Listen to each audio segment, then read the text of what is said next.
Gandacherra issue নিয়ে বুধবার আমরা বাঙালি ত্রিপুরার রাজ্য কমিটির উদ্যোগে রাজধানী আগরতলা শিবনগরস্থিত সদর কার্যালয়ে এক সাংবাদিক সম্মেলনের আয়োজন করা হয়।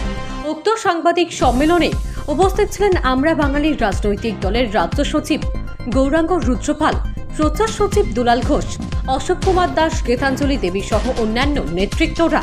সাংবাদিক সম্মেলনে উপস্থিত হয়ে আমরা বাঙালির রাজনৈতিক দলের রাজ্য সচিব গৌরাঙ্গ রুদ্রপাল গন্ডাছড়ার ইস্যু নিয়ে রাজ্য সরকারকে হুঁশিয়ারি দিয়ে বলেন, রাজ্য সরকার একদিকে বলছে রাজ্যের শান্তি শৃঙ্খলা বজায় রয়েছে, কিন্তু রাজ্যের বিরোধী রাজনৈতিক দলগুলোর নেতৃত্বদের গন্ডাছড়া যাওয়ার অনুমতি দিচ্ছে না পুলিশ প্রশাসন।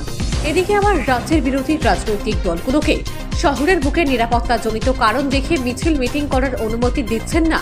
তিনি আরও বলেন, আমরা বাঙালি দলকে পঞ্চায়েত নির্বাচনে অংশগ্রহণে বাধাদান করা হচ্ছে এবং আমরা বাঙালি দল থেকে আগামী বৃহস্পতিবার কিছু দাবি নিয়ে আগরতলা শহরে একটি মিছিল ও পথসভা করার অনুমতি চাওয়া হয়েছিল, কিন্তু প্রশাসনের পক্ষ থেকে নিরাপত্তাজনিত কারণ দেখিয়ে এই মুহূর্তে মিছিল মিটিং করা যাবে না বলে জানিয়েছে।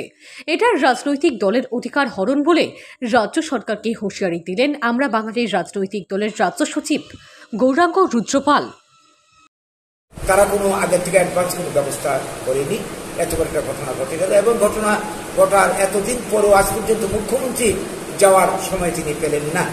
এবং প্রশাসনের যে ভূমিকা আমরা দেখছি, এই ঘটনায় কারা যুক্ত প্রশাসন জানে, গোয়েন্দা জানে, সরকার জানে, আজ পর্যন্ত তাদের বিরুদ্ধে কোনো অ্যাকশন নেই, কোনো মামলা নেই।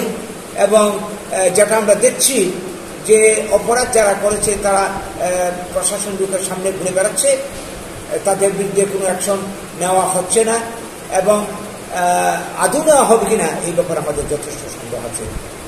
সরকারের কথাবার্তা এবং আরও কিছু ঘটনা আমরা জানি যে এই যে গন্ডাছড়া এডিসি অঞ্চলে কোনো বাঙালিকে থাকতে দেওয়া হবে না, এই ধরনের ঘটনা এর আগেও ঘটেছে।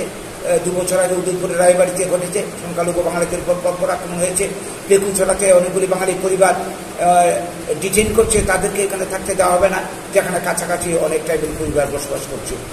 তাছাড়া এই রাজ্যে যারা উপজাতি রাজনীতির যারা কর্ণধার, বর্তমানে মথার সুপ্রিমো থেকে শুরু করে তাদের যে অ্যাক্টিভিটি এবং বক্তব্য আমরা শুনেছি, প্রদ্যুৎবাবু একটা অনেক বক্তব্যের মধ্যে যে এডিসি এলাকাতে 1 ইঞ্চি জমিও নাকি বাঙালিকে দেওয়া হবে না, অধিকার ছাড়া হবে না।